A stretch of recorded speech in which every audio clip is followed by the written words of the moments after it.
Who's wrong and who's wronger? In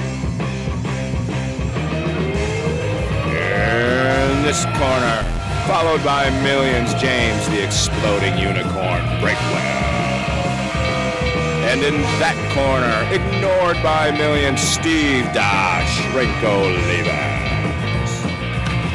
Hey everybody, from another remote location in parts unknown, in a part of Louisiana that I'm not sure Lewis and Clark ever stumbled upon.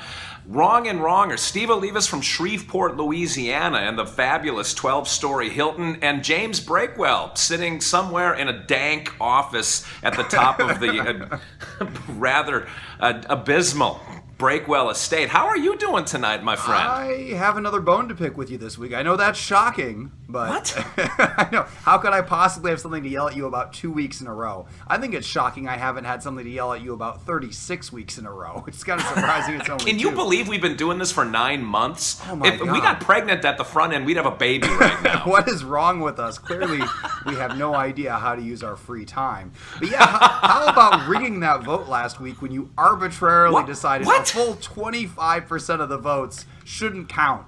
I mean, what do you think this is where the person with fewer votes win? You think this is America? This is not how the system works. You can't just arbitrarily decide 14 states don't count. So no, I called my buddy at the election commission, and they looked over all the hanging chads, and as it turns out, I actually won the vote. So 3 or 4 episodes ago, I started posting another poll on Facebook because Facebook added polls. It was like, hey, let's get more people included in this. This is how democracy works. Right. And we were always going to combine the polls, and it never really mattered because it was always lopsided one way or the other. But this time on Twitter, it was a razor-close margin. It was like 2% separating us or 4%. But then on Facebook, where people have a lot more common sense, I won like 62% to 38%. It was a landslide. And so I brought this up to Steve. I was like, so you won on Twitter, but you know, when we tally the votes with Facebook, you lost. And then he just forgot how numbers work and said I lost anyway. And I went ahead and just did the penalty. I didn't fight it because after his horrific, mac and cheese video, I decided we wouldn't have any viewers left if I put you through a second week of this. But I just want you to know, Facebook viewers, that your votes matter to me, and this week they will absolutely count, even if it gets us another horrific Steve video. That's just how it's going to be, because democracy has to win. Okay, couple of things. One, I think you were jealous at just how artistically I defined that mac and cheese video. But two, why do you think that the vote was so different on Facebook than on Twitter? This was my position. Okay, why do you think the vote was so different? Well, a couple of things. One, and I hate being serious and wronger. So one is because I don't have my people in that vote to offset your people's vote. So that would have made it somewhat closer. And two, the one thing that we can't account for that you have to agree with is that some of your people are going to double dip, that they're going to vote both on Facebook and on Twitter. And so that skews it in a way that my people can't do. Okay, so your people can double dip if they want to. You can start your own Facebook poll if you want. But also, let's never forget that the poll is on my Twitter feed anyway. I've got 1 million followers. How many do you have, Steve? What's your number? Look at it this way. Let's just talk sheer ratio. You have like a mere pittance of your people that are voting for you. Mine turn out in droves. Okay, do you really want to start out this poll by insulting the majority of our voters? Is this I'm how not you want to go? insulting anybody. I'm saying that your people must be voting for me too, or it wouldn't work out the way that it does. I think my people are always voting for the random one at the bottom. They're so proud of telling me they didn't watch the video. Like, man, those other ones are just stupid numbers, but that one at the bottom, it's a raptor or whatever the heck I picked last week. They love that bottom option. And every week they love the bottom option. They do. So you make it too enticing for them. It's like creme brulee down there for them. Yeah, but it works. It siphons off so many fake votes. But you know what? It's all right. This week we're going to do it right. This week Facebook counts. And would you like to start your own counter Facebook poll to contribute as well? I got like 6 followers on Facebook. How is this going to work? Now we're going to play the numbers game, huh? All right. Oh, God dang. You're a sore loser just like those Russians. Well, they're the athletes from Russia is what they are. Yeah. Russia was banned, but apparently not the athletes. I don't know how that works exactly. They let them in anyway, and they call them the athletes from Russia. And then one of them got busted for cheating again at curling. Like, of all the things to cheat at, they cheated the one that I think I could probably do just getting off my couch. Like, I'm not saying I would be good. I would lose by 1,000,000 points, but I am physically capable of sliding a rock down some ice and maybe sweeping a little bit. I could help you sweep. We'd have to swap off halfway because I don't think that either one of us has the upper body to do that the entire 100 yards. Are you thinking what I'm thinking? Wrong and Wrong makes an Olympic run next year? Or whenever they do the Olympics again, 4 years? Wait, we're going to need 2 more people, though. No, I thought it was just 2 people. It's 2 on 2. No, I think curling, you have 3 sweepers and 1 tosser. Or whatever. Whoa, this is getting out of hand. I don't have that many friends. We're going to have to abort this mission. And our wives would abandon us immediately at the door. No question. All right. So your Facebook, but say your Facebook so that my people can double dip the crap out of this one like yours have been doing. Okay, so your diligent, hardcore group of 400 people can double dip.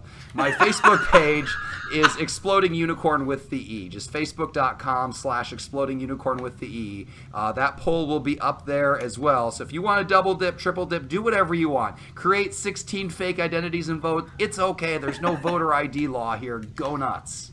And by the way, that 400 would have made a huge difference because what were the final numbers? The final numbers, okay, so counting just on Twitter, it was 526 to 394. And those totals sound low, but you have to remember the thousands of votes that went to the bottom option. There was nobody. Like 75% of the vote was thrown away. But on Facebook, here's the quirky thing about Facebook. There's no fake options. It only lets me put 2, so they're both real options, which probably skews it as well. People throwing away their vote are actually voting for somebody by accident. But on Facebook, it was 343 for Steve to 560 for me. So the actual total, Steve lost by 85 votes. I mean, it was a pretty sizable margin. Well, 85 in the grand scheme of things is not that sizable of a margin. It's less than, what did you say? We got over 1,000, so that's less than 8%. Are you talking from underwater? Did your hotel room flood suddenly? Sorry about that. Okay, so the deal is, people, I forgot the little dongle that allows me to hook my headphones into the telephone here at the hotel. So I have to talk like a caveman on the headset. And as I was holding it, James, I'm sorry, I put my finger over the thing, and so that made that whole thing bad for you. Why am I not surprised that you continue to be confused by the modern world? With an invention from like 100 years ago, no less, your corded phone. You know what? Most of our viewers aren't even going to know what that is. They will have no idea. What is this weird thing? That's a weird cell phone you got on your ear. I did remember the Guam Quarter of Fate, however. You can see Guam right there. And the 2 sides, because we got to get this rolling. We're like 7.5 minutes into this thing. We haven't even said what the debate is. I know, so obliquely referenced it. Okay, the debate is, which is better, Summer Olympics or Winter Olympics? Very timely. Boy, yeah, look at us. Now, we haven't given each other compliments yet, which is also a crying shame, because I know this is what people tune in for, is to hear what we can scrape out of the recesses of our mind to say nice about the other person. And I will go first, because I know that you're feverishly trying to think of something on the fly right now. But I'm actually going to give you a wrong and wronger compliment, and then a real compliment, which I hate, but the worm will turn on you. The wrong and wronger compliment is that you will never grow old, James. You've got to stay young, because if you ever go gray, you're going to look like the Bumble in that one Rudolph movie with Yukon Cornelius. And so you will stay young. And the compliment... I don't know what this means. I know. I got to roll right through that because you're not going to get the reference anyway. That's part of being young. And remember, Bumbles bounce. Now, the people my age understand that one.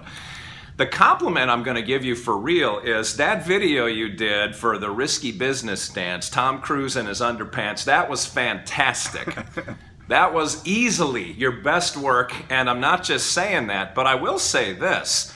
I'm fairly certain that everyone out there is like me and would like to see many, many more videos of you performing that same level of dexterity, that level of showmanship, and that level of your daughters in there with you. And so really, they ought to vote for me every week so that we can have many more of those videos. My greatness is working against me. I will agree with you there. I think you just liked that video because it was the first one where I didn't even say anything. I just gave up. I was like, I'm not going to give a prologue. I'm just going to jump in this and get this over with. And people enjoyed that. You know, we just did the sound over the whole thing. By the way, we made a big deal last time about not making any money off of these videos. And then you notice that last one had ads on it. The reason is because YouTube detected the Bob Seger music. Usually the music is buried beneath my kids' shrieks of joy. But this You're time kidding! Yeah, but this time the sound came over it, and YouTube picked that up. Yeah. And so it gives Bob Seger's estate or his account or whatever the options. Like, what do you want to do with this? Do you want to banish this video, or do you want to take all the money? And he chose to take all the money, of which there was none. So then they put ads on it, and it all went to him. So we made Bob Seger like 10 to 15 cents richer. You know, good for him. He needed that money. I'll be dipped. I'm glad you said that. I had no idea. That's interesting. Yeah, that could have been our 10 to 15 cents. Not really, because we refused to run ads because, honestly, it's kind of useless to sell out for 10 or 15 cents. I don't sell out for anything less than a quarter, okay? That's my line. Well...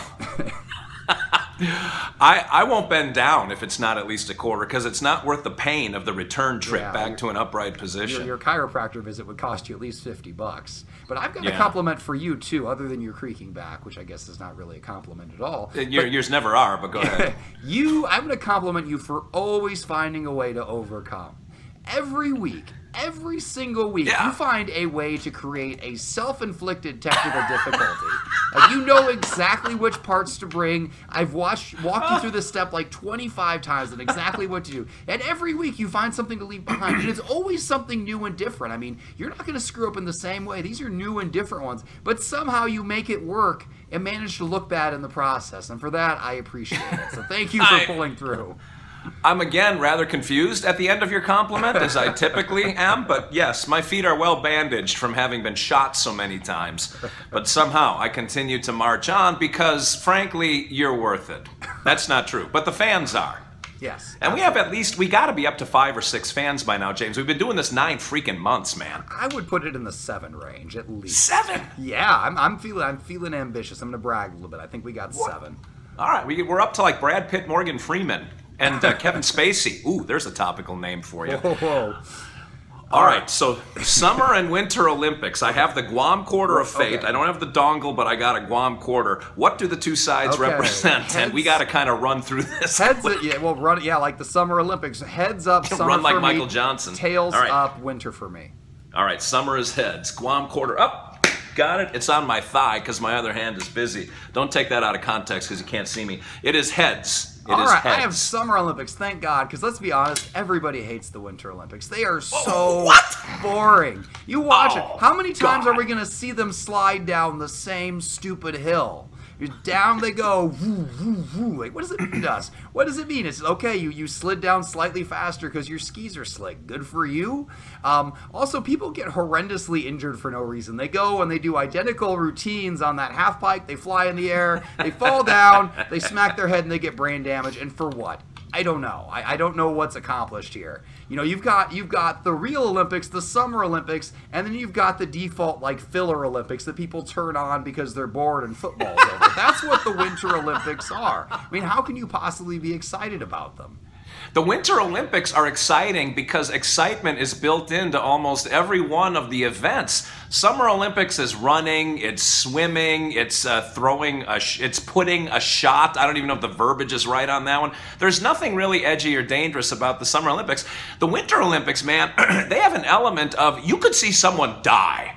And what is more exciting than that? You see these 17-year-old kids crashing on that big air half pipe or whatever the hell they call it, and it's exciting. They could land on their head. You see the ski jumper. What kind of insane animal did that the first time? It had to be by accident because he was getting chased by a mastodon or something, and his only option was to go flying through the air like that. That is freaking awesome, man. People coming down those mountains at 80 miles an hour, is that as exciting as watching someone throw a javelin? Or I guess pole vaulting is about as dangerous as the Summer Olympics get. We have boxing, we have basketball. It's all very tame. It's all very nice. The other thing about the Winter Olympics that's cool is a lot of these events, they came from organic roots. Like, these were the way that people lived. They had to snow ski from one village to the other to get supplies. And so at some point someone said, who could do it faster? And we just started doing that. It's got a lot of sort of grassroots earthiness in all of the events, and they're just awesome. They're goosebump inspiring. You know, I feel like the whole Olympics, it's like the world is throwing a bone to the countries that have never seen the sun. It's like, you guys aren't good at running or jumping or enjoying the outdoors when you're not going to freeze to death, so let's do the things that you're good at. Like, think about the events like the biathlon. The biathlon, you ski, if I'm thinking of the right one, you ski and then you shoot. Like, they're literally reenacting the war between Finland and the USSR at the start of World War II. Like, this is what they did so they didn't get massacred. And by the way, this is like Peloponnesian War kind of stuff. Yeah, and by the way, Finland switched sides in that war way too many times. They fought the Russians, they fought with the Nazis, they fought with the Russians against the Nazis. They were all over the place. And now we give them their own Olympic event. Okay, who am I to judge? But I mean, like, you can't even beat these countries because they just live in cold. There's no joy to it. So they're like, okay, once every few years, climb out of your igloos and come out here and show everybody how good you are at not freezing to death. And, like, look at the things they do. Like, you slide the rocks for curling. Like, well, I said that you and I could form a fine team. Yeah. That is a damning indictment of a sport if you and I could give it a shot. Like, you and I should not be able to even approach these things without being winded. And then, like, let's look at figure skating, okay? Is this really something we want to watch? They go out there, they twirl and they twirl and they twirl, and yes, I could never in a million years do it, but at the same time, why do human beings need to do it? Like, what is the skill being demonstrated there? I don't know.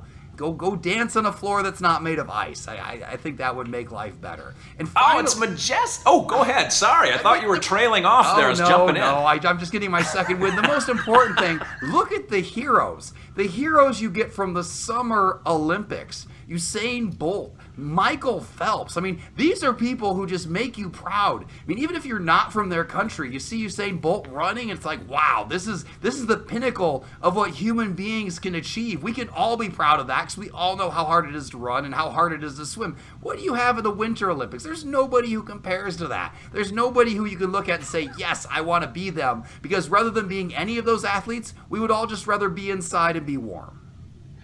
Dorothy Hamill, Scott Hamilton, Peekaboo Street, Alberto Tomba. Like, I can name. Are you making up names?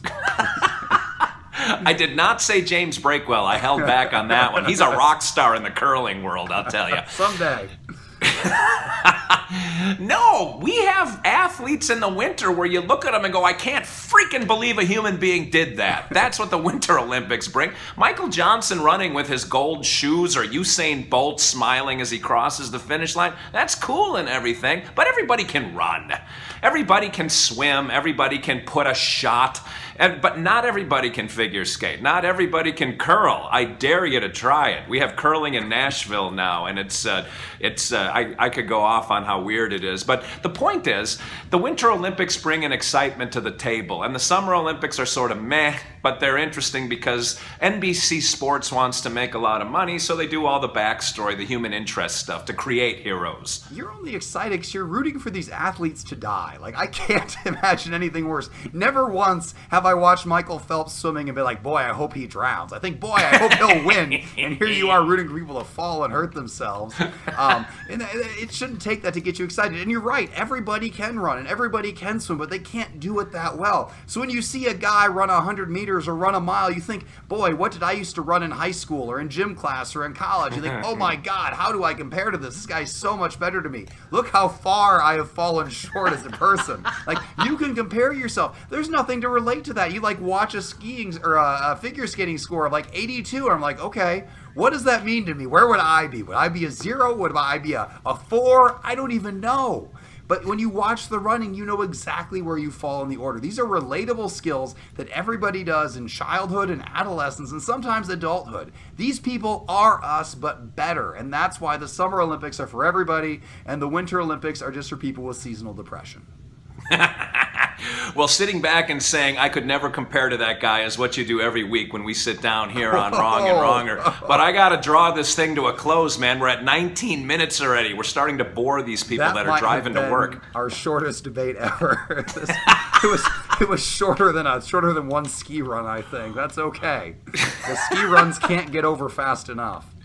All right, well, we got some business to attend to. We have to figure out what the numbers are going to be for the poll. I love that you've just accepted that numbers are the way to go now. You have acquiesced to my superior system. All right. I do. I like your system. I'm going to... Okay, so for you, this time, you are 12...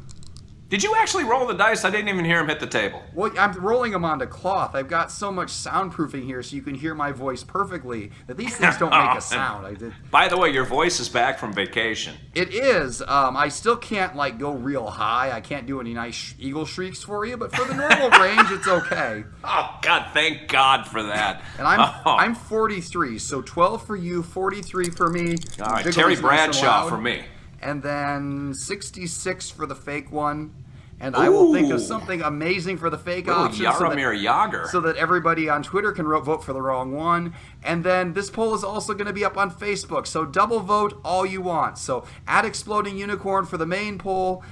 Exploding Unicorn with the E on it on Facebook for the other poll, which will count no matter how much Steve hates democracy. And be sure to hit that subscribe button because we're out here every week when Bob Seger isn't stealing our 10 or 15 cents. And we're putting this product out there for free. So hit that subscribe button. You can also listen to us on Stitcher, iTunes, SoundCloud, probably several others I've forgotten. We're everywhere. Subscribe. Podcast Addict if you have an Android. Podcast Addict, there you go. Subscribe everywhere. You can't listen to this too many times. Actually, you can because one is probably too many, but that's all right. You won't know till you try. But YouTube is our main channel, so subscribe, please, to YouTube. That Bob Seger's cool. I'm glad he got 15 cents. I like Seger. I hope he spends it wisely. I really do. I hope he invests it. All right. Well, we got to get out of here, man. We're over 21 minutes already, so I will draw this thing to a conclose. To a conclose. That's if conclude and close have a love child. So hit the subscribe button and vote. Vote for Olivas, that's 12. Vote for Breakwell, that's 43. Or vote for Jaromir Jagr, 66. And in the meantime, we gotta run. I'm Steve Olivas for James the Exploding Unicorn Breakwell saying this was the best we could do on short notice, everybody, and we apologize. Thanks for listening.